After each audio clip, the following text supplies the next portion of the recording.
Well, thank you for that lovely introduction.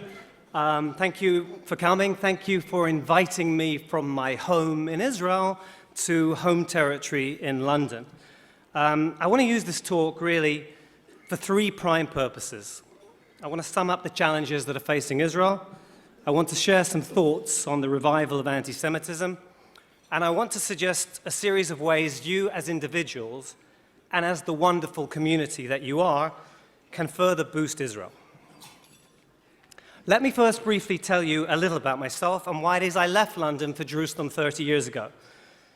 Mine is a rabbinical family. My great-grandfather founded one of the two Orthodox synagogues in Frankfurt in the late 1800s. My grandfather was badly wounded fighting for Germany in World War I. I think a bullet just missed his heart. They were that quite common mix of very Orthodox and very German Jews, and it took them a long time to realize that their beloved Germany was not going to rid itself of the Nazis. They finally fled to England in 1937. My great-grandfather's synagogue was burned down on Kristallnacht a year later. My father was young enough when they arrived in England not to be interned as an enemy alien, and old enough towards the end of the war to volunteer for the RAF. So in the space of a generation, we went from my grandfather fighting for Germany in World War I and my father fighting against Nazi Germany in World War II. With that background and being born at a moment when, for the first time in 2,000 years, the Jewish nation got its country back, it was very compelling for me to want to be part of an effort by the Jews to determine their own future, as much as a tiny, embattled state can. I also met my wife, Lisa, in Jerusalem, which kind of helped keep me there. I was in a political science class, and there was this gorgeous red-haired woman, and that was, 30 years and 3 children ago. She's the Dallas-born fourth of 4 daughters of a Holocaust survivor from Lodz, who sent all his girls to Israel to study. 2 live in New York, 2 stayed in Israel. Lisa, my wife, and Rita, next one up. Rita's husband is actually an Israeli diplomat. Actually, he's Israel's ambassador to the Vatican right now, which I happen to think is the best job in Israeli diplomacy. I mean, you live in Rome, and there's this really lovely pope.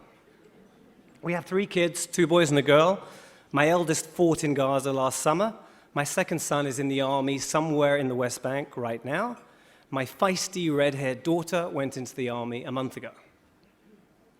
Which brings me from the personal now to the national. I flew in yesterday morning from a country that is ever more atypical in the Middle East. Drive a few hours from Israel in any direction, and you're in territory where people want to cut your head off. Egypt is unpredictable. Jordan is flooded with refugees and worried by Islamic State. Gaza is run by Hamas, committed to destroying Israel, digging tunnels under the border, firing rockets, 3 in the last 3 days, actually. The West Bank is seething, unpredictable, daily low-level violence and talk of a third intifada. Lebanon is a mass of internal hatred. Syria is anarchic, bloody, 250,000 dead in 4 years of civil war, hell on earth. And then you have Israel, 9 miles wide at its narrowest point, determined to ensure both its Jewish majority and its democracy, and therefore needing an accord with the Palestinians, but fearful that if it leaves the West Bank, Hamas and other extremists fill the vacuum, oust Mahmoud Abbas, and target us in the way that Hamas targets us from Gaza, except that Hamas in the West Bank would paralyze Israel to a degree that 50 days of war last summer did not. Hamas in the West Bank would shut the airport. You wouldn't be able to fly in, would close down the country. We'd all be in range of the most rudimentary rocket and mortar fire. Hamas running the West Bank would bring a suicide bomber upsurge, and we all saw 15 years ago how devastating that would be. Amid all the craziness, internalize it. Israel it's a cocoon, a country that strives not merely to survive, but to survive while acting morally against enemies who exploit that to an often gullible international community. We're a country whose 22% Arab minority have equal voting rights, freedom of press, freedom of religion, all the things those Arab Spring demonstrators were demanding before their uprisings were subverted. We're a country that set up a field hospital on the border with Syria, which officially hates us, to save the lives of its war wounded. Syrian doctors send patients to our border with notes on their clothing, saying to our friends in Israel, maybe you can save this patient's life. We're a country with an army unit that has bags packed ready to fly to any disaster area anywhere in the world, setting up a field hospital just now in Nepal after the earthquake this spring, saving lives in Haiti, which is a 16-hour flight away from Israel, after the earthquake there 5 years ago. Really, we're a Middle East aberration. We revived a land that was partly uninhabitable. We revived a language. We've beaten the drought. We transitioned from the land of Jaffa oranges to the land of high-tech.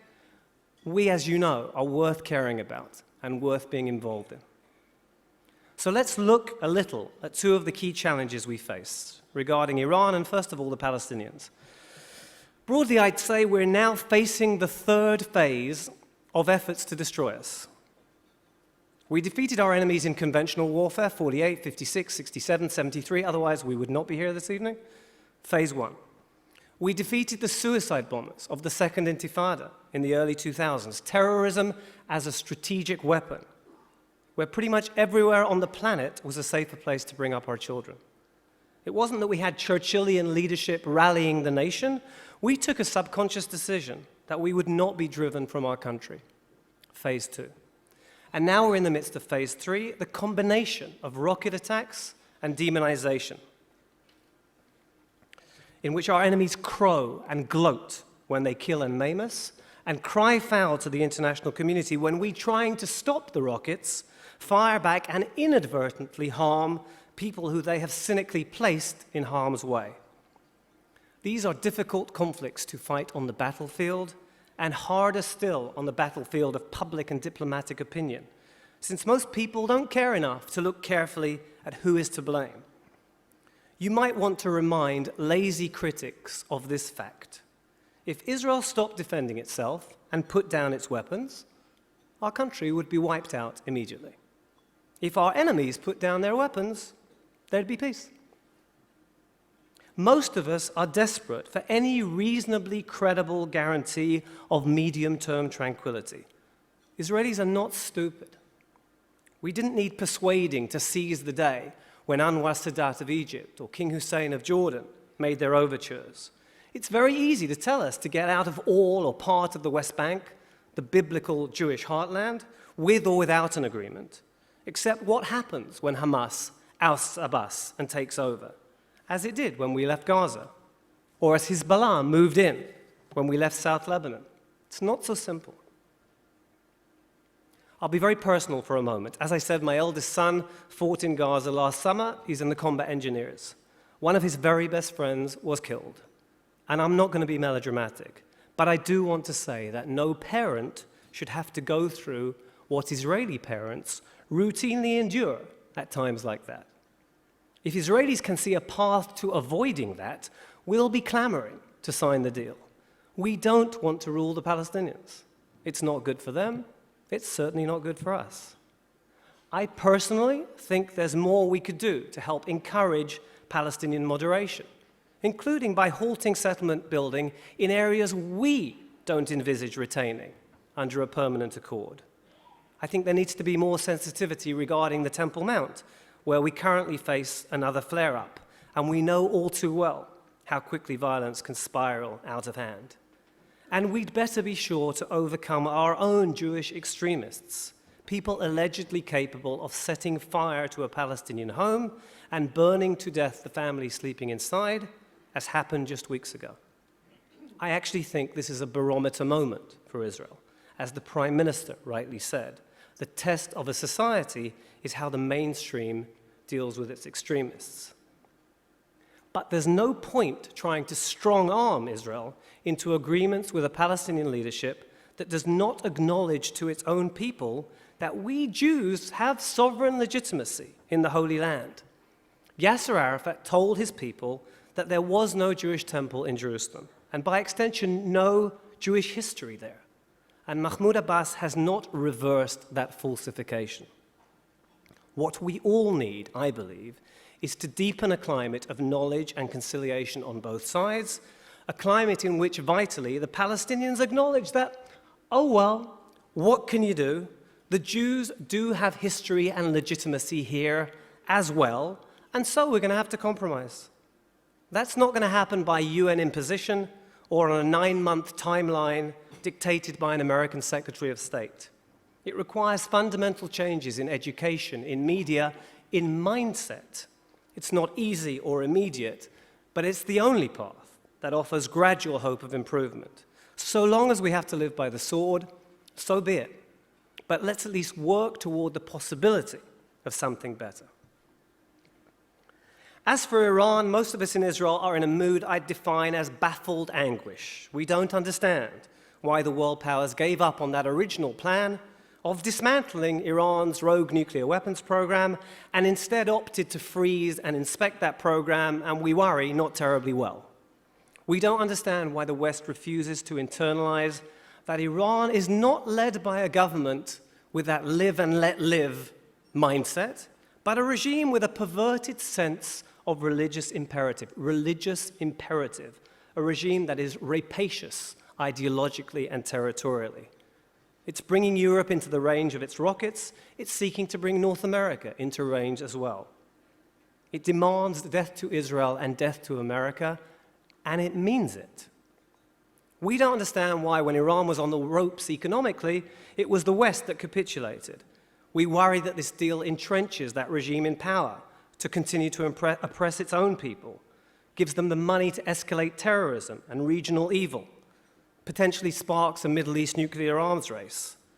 We worry that the West cut a deal that allows Iran to get close to the bomb legally and then to break out to a nuclear arsenal at a time of its choosing.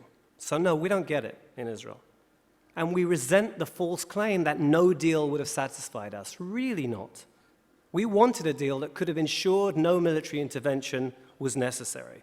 But we feel we were failed by the world powers, and that we feel that they failed the free world. And we feel that we're being misrepresented.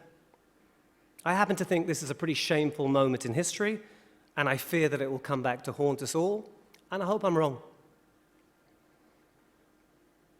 But now, let me put aside my anger and frustration and get constructive. I want to encourage you all, first of all, to get to know Israel as well as you can, really understand its complexity, most especially by visiting as often as you can, which I know many of you, maybe most of you, already do.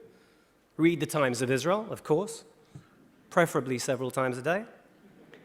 The more you understand Israel, the more you empathize with it.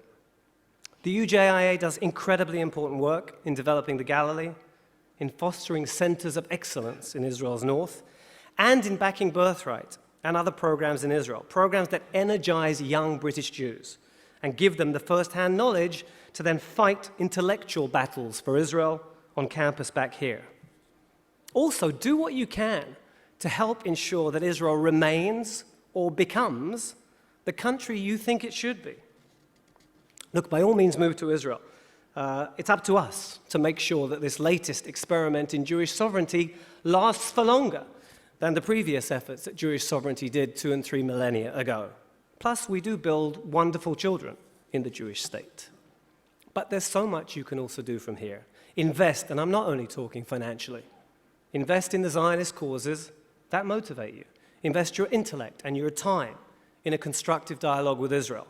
There are no shortage of areas where some fresh thinking could be used, right? Not only on the Palestinian conflict, religious pluralism comes to mind, education, as we heard before, economic and social inequalities, and that uniquely Israeli ultra-Orthodox aberration that sees a large proportion of young males studying full-time rather than working.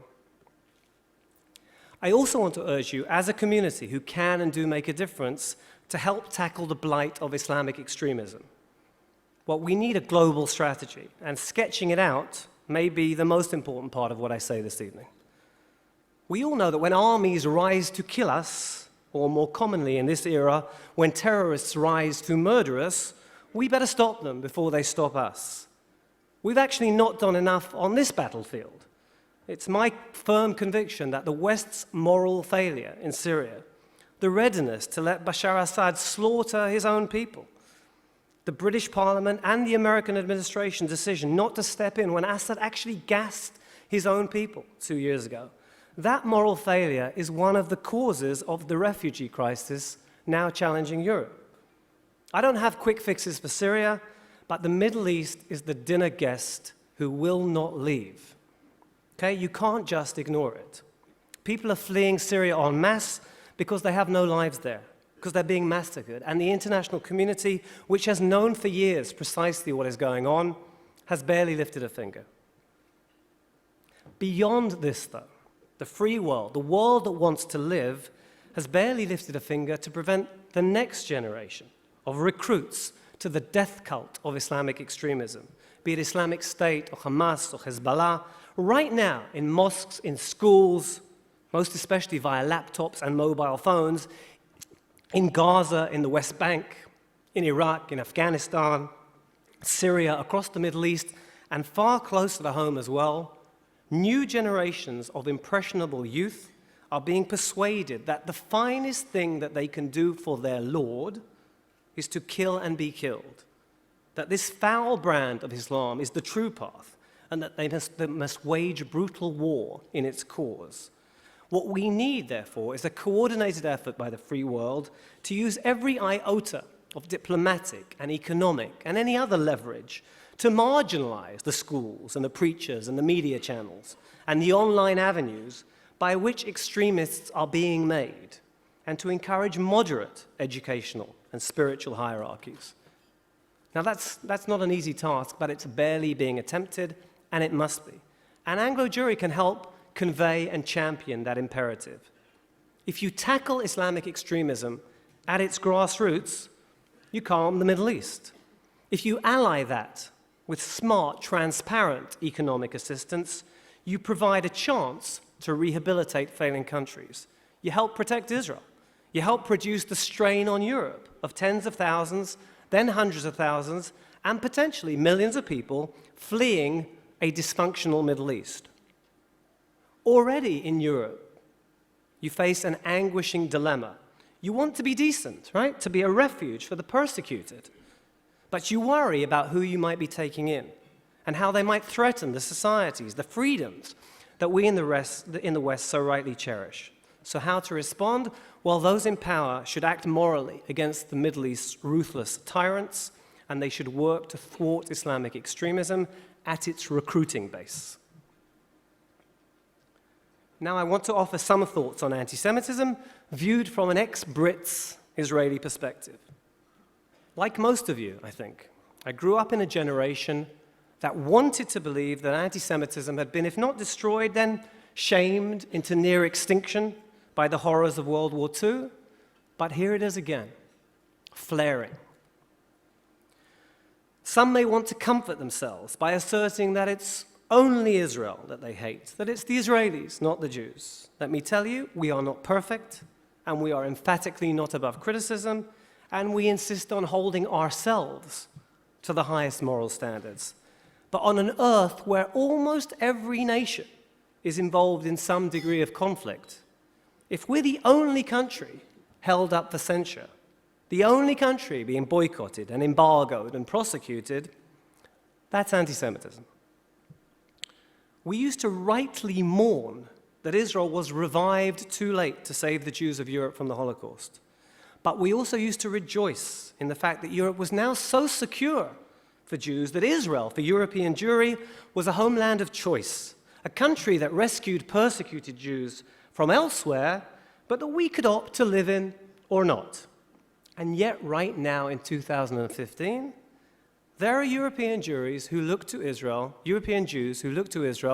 with relief as a safe haven from anti-Semitism. In fact, they don't merely look to Israel, they move to Israel. Thousands of Jews today believe they must leave France. Not surprising after January's Paris grocery store massacre and a list of far too many other incidents. 10,000 French Jews are moving to Israel this year. I met just on Thursday with a man named Sami Gozlan. Sami Gozlan is a retired senior French police officer who in retirement became a kind of liaison between the French Jewish community and the police. And he's just moved to Netanya. He's left Paris and he's moved to Netanya. He said to me, it's not that there's no future for Jews in France. It's that there's no future in France that the Jews want, as a minority under relentless fear of attack, living under permanent protection. That's pretty staggering to me. I have to warn you, the climate here will not get easier, partly because Israel will be dragged into more wars that we do not want. Hamas is rearming. It's digging tunnels under the border again. It's testing rockets. Hezbollah has 10 times as many missiles as Hamas ever had, and they're all pointing at Israel. When Iran deems the moment right, we will again be dragged into a conflict.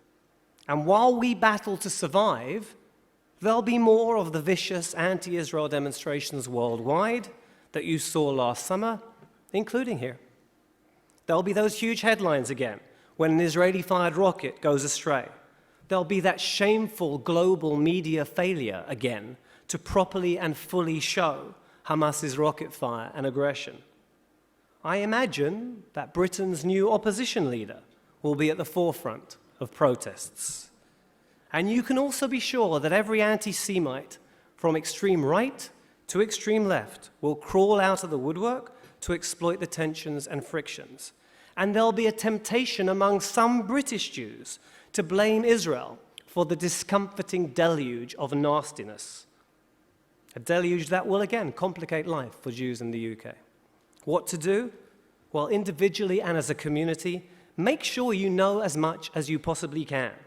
And then fight back through academia, or journalism, or political action, or whichever is your area of expertise, and help others understand what Israel faces.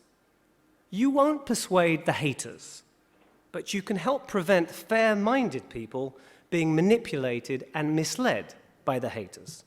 And the benefits of meeting this challenge for you are enormous. You'll be protecting Israel, and you'll be working toward a smart, knowledgeable climate for Jews in the UK and Europe. We are inextricably linked, the Jews of Israel and the Jews of the United Kingdom and the Jews of the diaspora. Our well-being is linked, so we better stand together. I want to wind up with a short personal story to kind of close the circle that I opened at the beginning of this speech. I mentioned my 3 kids, right? Well, my second son, Adam, currently in the army somewhere in the West Bank, is a black belt in karate. Martial arts, I don't know how many of you or your kids or your grandkids do martial arts. They get a bad rap, right? People think it's all about smashing planks, when actually it's about mutual respect and harmony, as well as self-defense. Adam's been doing karate since he was 5, and when he was 11, he got roped into a lovely project called Budo for Peace, Martial Arts for Peace, which involves Israeli Jews, Christians, and Muslims doing karate together. And when it was possible, Israeli and Palestinian kids doing karate together. Now, I will never forget the first time the Israelis and the Palestinians on this program met. They got together at a dojo, which is a gym, on the roof of the Dizengoff Center shopping mall in Tel Aviv. You didn't know there was a karate hall up there? There is. The Israeli and the Palestinian coaches gave the command to do the first kata, which is like a series of dance steps. And these kids who've never met before, these Israelis and Palestinians, they start the kata and they realize they're doing exactly the same moves. And they're looking across at each other, and these smiles broaden across their faces. It was a really gorgeous moment.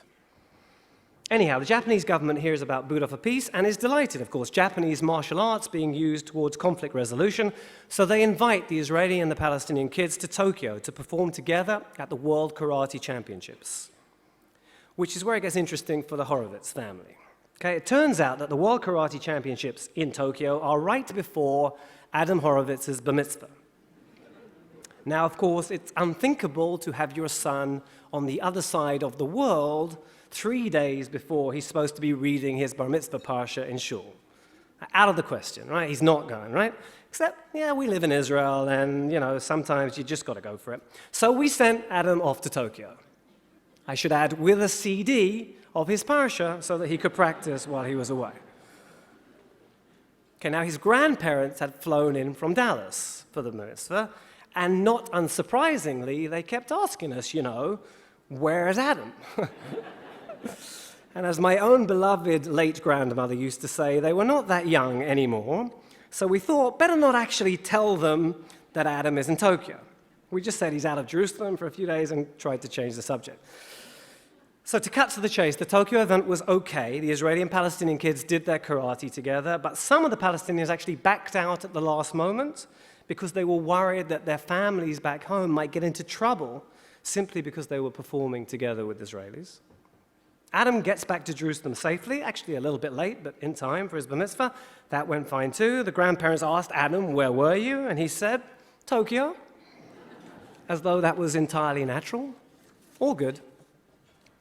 But the bottom line, and the reason why I told you this story, is that I'd like to believe that the kids on that program, the Israelis and the Palestinians, simply because they spent time together, well, it'll be a lot harder to manipulate them into hating each other.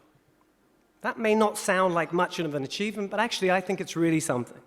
I think it shows what banal interaction can do. I think if you can replicate programs like that and contact like that many, many, many times over, you can start to create that climate in which hatreds get quashed and the positive is possible.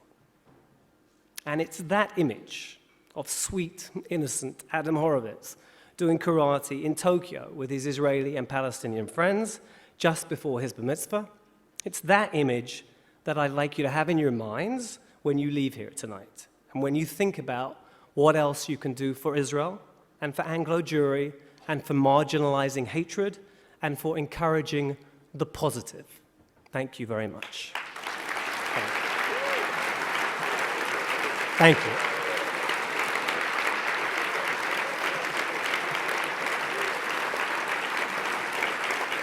Thank you. Gemara Chativa Tova, Shana Tova, all good things. Thank you.